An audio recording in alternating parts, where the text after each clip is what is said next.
Hi hello welcome to my channel ప్రియం Telugu audio stories. పంతమా బంధమా part 8 అండి. ఈ స్టోరీ మీకు అర్థం కావాలి అంటే ముందు భాగాలు నా ఛానల్లో ఉన్నాయి, చూడండి. ఈ స్టోరీ రాసింది చదువుతుంది నేనేనండి. స్టోరీ కానీ మీకు నచ్చినట్లయితే please like, share and subscribe. ఇంకా స్టోరీలోకి వెళ్ళిపోదాం. స్వప్న నీ నుండి ఏ హక్కుల కోసమో ఇక్కడికి రాలేదు. నీ నుండి నీ బిడ్డను దూరం చేయాలని కాదు, కానీ నేను కూడా దూరంగా ఉండలేను అని చెప్పి వెళ్దామని వచ్చాను అని చెప్పి వెళ్ళిపోతాడు మనోజ్. మనోజ్ మాటలకు స్వప్న షాక్ అవుతుంది.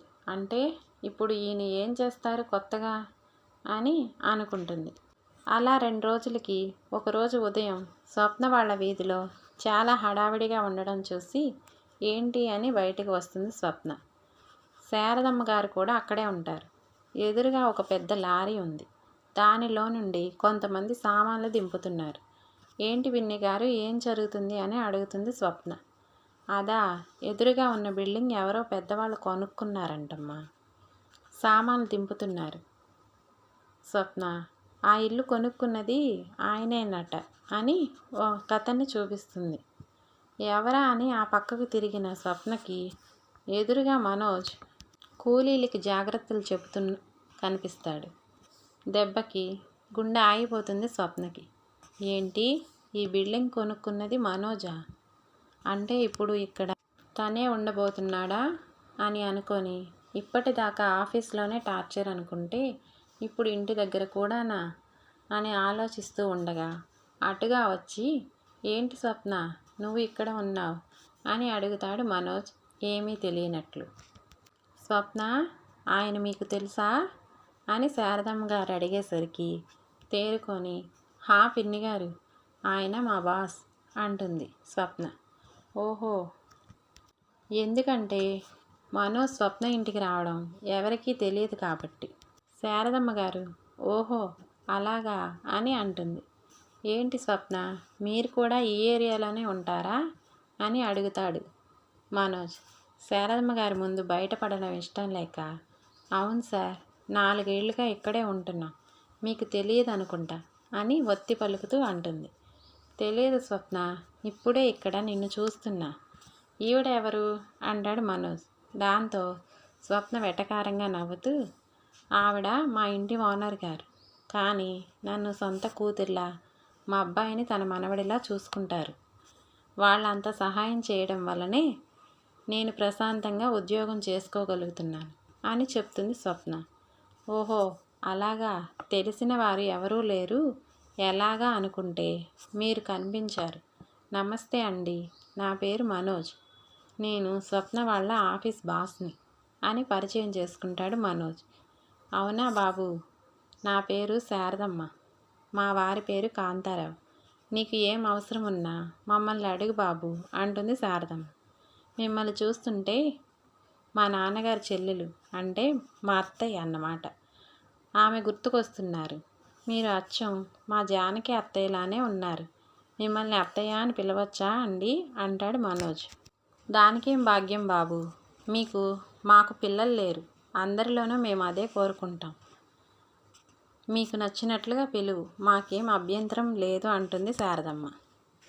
ఓరి సచ్చినోడా, నేను పిన్ని అన్నానని నువ్వు అత్తయ్య అని వరుసలు కలిపేశావు కదరా. నువ్వు మామూలోడివి కాదు, పెద్ద కేటుగాడివి అని అనుకుంటూ మరేమనుకుంటున్నావు నా గురించి? నన్ను తక్కువ అంచనా వేయకు, నీ మొగుణ్ణి తనకి మాత్రమే వినిపించేలా అంటాడు మనోజ్. దాంతో కళ్ళు పెద్దవిగా చేసి తినేసేలా చూస్తుంది స్వప్న. అత్తయ్య గారు, కొత్త ఇల్లు కొనుక్కున్నాను, ఆడవారు ఎవరూ లేరు, కొంచెం ఏమీ అనుకోకుండా పాలు ఏవో పొంగిస్తారు అంటారు కదా, అలాంటివి నాకు తెలియదు. స్వప్న, మీరు దగ్గరుండి ఆ పని ఏదో చేసి పెడతారా ప్లీజ్ అంటాడు మనోజ్. దానికి ఆమె, సరే బాబు, స్వప్నకి మీరు బాస్ అంటున్నారు, నన్నేమో మీ అత్తగారితో సమానం అంటున్నారు, ఆ మాత్రం చేసి పెట్టలేమా? పదమ్మా స్వప్న, నువ్వు స్నానం చేసిరా, నేను రెడీ అయ్యి వెళ్ళి మీ బాస్ గారికి కొంచెం సాయం చేద్దాం అని అంటుంది శారదమ్మ. అబ్బా పిన్ని, నాకు ఆఫీస్కి టైం అవుతుంది, నువ్వు వెళ్ళు అంటుంది స్వప్న. అదేంటి స్వప్న, ఆ కంపెనీనే నాది, నువ్వు ఆ పని చేసి పెట్టు, నేను నీకు లీవ్ శాంక్షన్ చేస్తాను అంటాడు మనోజ్. ఇంకేం తల్లి, అబ్బాయి అంతగా బ్రతిమలాడుతున్నాడు కదా, పదమ్మా అంటుంది ఆమె.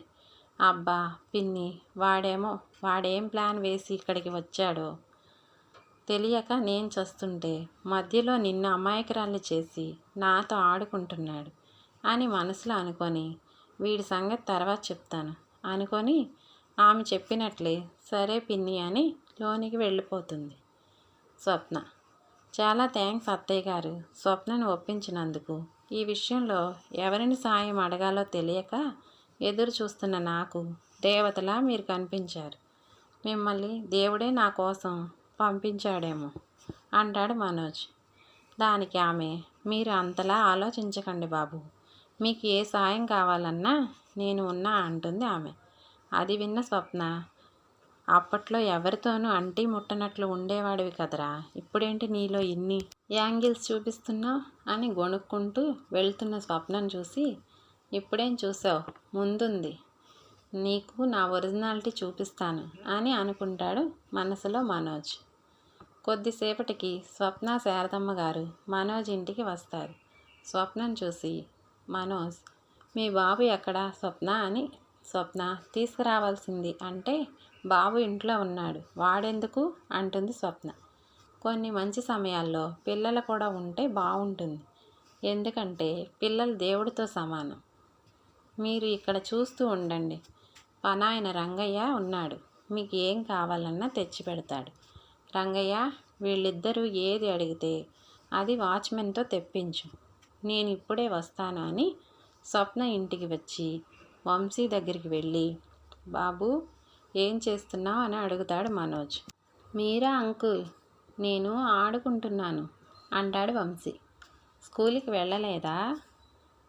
నాకు ఈ మధ్యనే జ్వరం వచ్చి తగ్గిపోయింది, కానీ మా మమ్మీ మాత్రం స్కూల్కి వెళ్ళొద్దు, నువ్వు రెస్ట్ తీసుకో అంటుంది. నాకేమో ఇంట్లో ఎవరూ లేక బోర్ కొడుతుంది అని చెప్తాడు వంశీ. ఓహో అలాగా కన్నా అని తనివి తీరా బాబుని చూసుకొని ముద్దులు పెట్టుకొని, సరే రా అయితే మా ఇంటికి వెళ్దాం అంటాడు మనోజ్. మీ ఇంటికా? మమ్మీ బయటికి వెళ్ళొద్దు అన్నది. బయటికి కాదు, మీ ఎదురుగా ఉన్న ఇంట్లోనే నేను ఉంటున్నాను, మీ మమ్మీ కూడా అక్కడే ఉంది, వస్తావా అంటే, మమ్మీ కూడా అక్కడే ఉందా, అలా అయితే వస్తాను అని అంటాడు వంశీ. దాంతో వంశీని ఎత్తుకొని తమ ఇంటికి తీసుకువెళ్తాడు మనోజ్. పూజ గది ఎక్కడ ఉందో తెలుసుకొని గది శుభ్రం చేయించి దేవుడి ఫోటోలు సర్దుతూ ఉన్న స్వప్న శారదమ్మకి వంశీని ఎత్తుకొని వస్తున్న మనోజ్ని చూసి అనుకుంటూనే ఉన్నాను, వంశీ కోసమే ఇక్కడ తిష్ట వేశాడు ఈయన గారు, వంశీతో పరిచయం పెంచుకొని తనే తండ్రిని అని చెప్పి నా నుండి నా కొడుకుని దూరం చెయ్యాలని అనుకుంటున్నాడు అని అనుకొని, బాబుని ఎందుకు తీసుకొచ్చారు, వాడికి హెల్త్ బాగోలేదు సార్, ఇలా ఇవ్వండి నేను ఇంట్లో దింపి వస్తాను అంటుంది స్వప్న. అలా ఇంట్లోనే ఉంటే ఒంటరితనం వల్ల త్వరగా కోలుకోలేరు ఎవ్వరు, అలా కాస్త అందరి మధ్యలో గడిపితేనే త్వరగా కోలుకుంటారు. పైగా వంశీకి కూడా బోర్ కొడుతుందిట, నాతో చెప్పాడు. ఏం వంశీ, చెప్పావుగా నాతో అంటే, అవును మమ్మీ, ఇంట్లో ఒక్కడినే ఉంటే బోర్, నాతో ఆడుకోవడానికి ఎవ్వరూ లేరు కదా, స్కూల్కి వెళ్తే మా ఫ్రెండ్స్ ఉంటారు, ఇక్కడేమో నువ్వు, అమ్మమ్మ, తాతయ్య, వాళ్ళేమో ముసలి వాళ్ళు, నాతో ఏం పరుగులు పెడతారు అనేసరికి, ఓరి బడవా, మేము నీకు ముసలి వాళ్ళమా అని అందుకుంటారు శారదమ్మ గారు. వంశీ, ఏంటా మాటలు, కొత్తగా ఎవరు నేర్పిస్తున్నారు ఇలాంటి మాటలు అని మనోజ్ని ఉద్దేశించి అంటుంది స్వప్న. ఊరుకో స్వప్న, చిన్నపిల్లాడు, వాణ్ణి ఏమీ అనకు అంటుంది శారదమ్మ. మీరు అలా గారాబం చేయబట్టే వాడు అలా మాట్లాడుతున్నాడు పిన్ని అంటుంది స్వప్న. సరే, ఆ విషయాన్ని వదిలిపెట్టు స్వప్న, ఇప్పుడు ఇక్కడ ఏం కావాలో చూడు అంటాడు మనోజ్. దాంతో వాళ్ళిద్దరూ పొయ్యి మీద పాలు పొంగిచ్చి ప్రసాదం చేసి దేవుని దగ్గర పెట్టి పూజ చేసి మనోజ్ని కొబ్బరికాయ కొట్టమంటారు. మనోజ్ వంశీని ఎత్తుకొని వచ్చి వంశీ చేయి పట్టుకొని కాయ కొట్టిస్తాడు. సరే బాబు, ఇక మేము వెళ్తాం అంటే, లేదండి, క్యాటరింగ్ వారికి ఆర్డర్ ఇచ్చాను. ఇవాళ ఇక్కడ పనిచేసిన కూలీలకి, వాచ్మెన్కి, మనందరికీ భోజనం తెప్పించాను, వస్తున్నాయి, మీరు ఇలా కూర్చోండి అని సోఫా చూపిస్తాడు మనోజ్. రామ్మ స్వప్న అంటూ ఆమెతో కలిసి వెళ్ళి సోఫాలో కూర్చుంటారు శారదమ్మ గారు. మనోజ్తో ఆ మాట ఈ మాట మాట్లాడి, ఇంత ఇల్లు కొన్నావు, మీ వాళ్ళు ఎవరూ లేరా అని అడుగుతారు శారదమ్మ గారు. ఎందుకు లేరు, ఉన్నారు, కానీ మా నాన్నగారు నాపై కోపంగా ఉన్నారు, అందుకే పిలవలేదు, తర్వాత నిదానంగా వారే వస్తారు అంటాడు మనోజ్. మనోజ్కి ఇంకా పెళ్ళి కాలేదు అనుకుంటారు శారదమ్మ గారు, అందుకే ఆ ప్రస్తావన తేలేదు. కొద్దిసేపటికి భోజనాలు వచ్చి అందరికీ వడ్డించి వాళ్ళు అక్కడే భోజనం చేసి మనోజ్కి చెప్పి వచ్చేస్తారు శారదమ్మ గారు.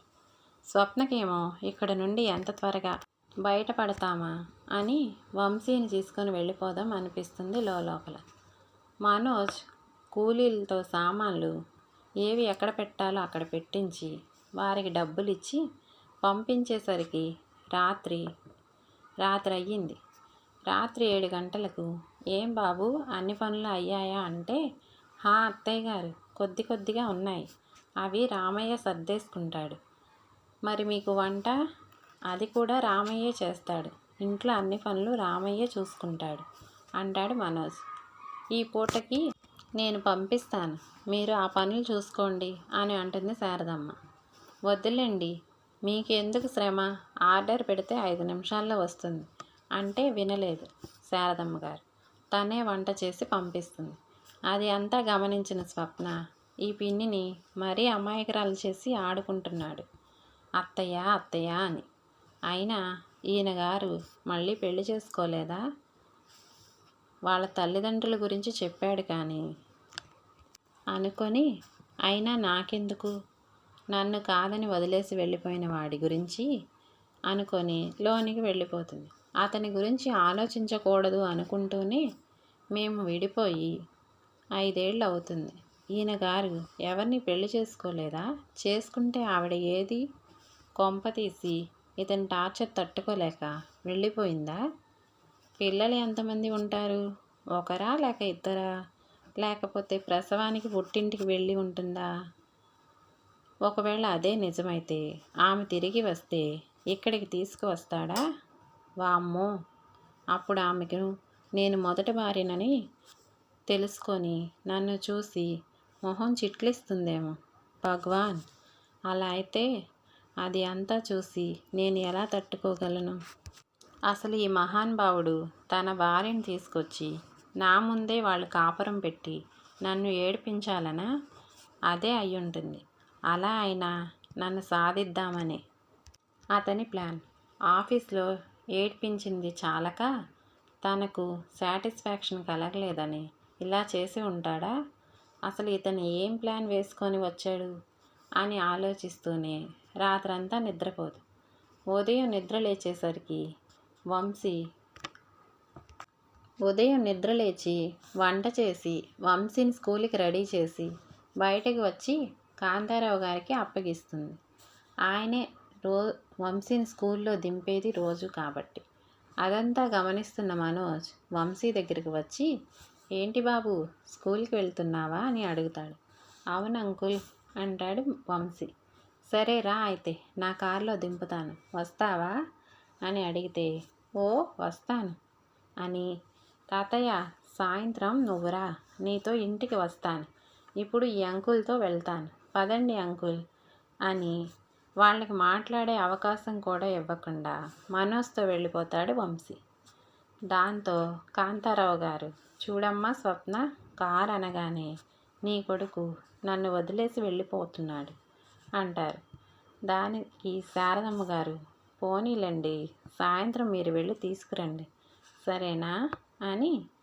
మీ బాస్ చాలా మంచివారిలా ఉన్నారు స్వప్న అని అంటుంది ఆమె. దానికి స్వప్న, అదంతా పైకి నటన, ఎలాగైనా నన్ను ఇబ్బంది పెట్టడమే అతని ప్లాన్ అని మనసులో అనుకుంటుంది. పైకి అవును పిన్ని గారు అని తను ఆఫీస్కి వెళ్ళిపోతుంది. ఈ రోజుకి ఈ ఎపిసోడ్ ముగిసిందండి. కథ కానీ మీకు నచ్చినట్లయితే లైక్ చేయండి, షేర్ చేయండి, కామెంట్ చేయండి. అలాగే సబ్స్క్రైబ్ కూడా చేసుకోండి. స్టోరీ చూస్తున్నారు కానీ సబ్స్క్రైబ్ చేసుకోవట్లేదండి. Please subscribe. Thank you all. Bye by.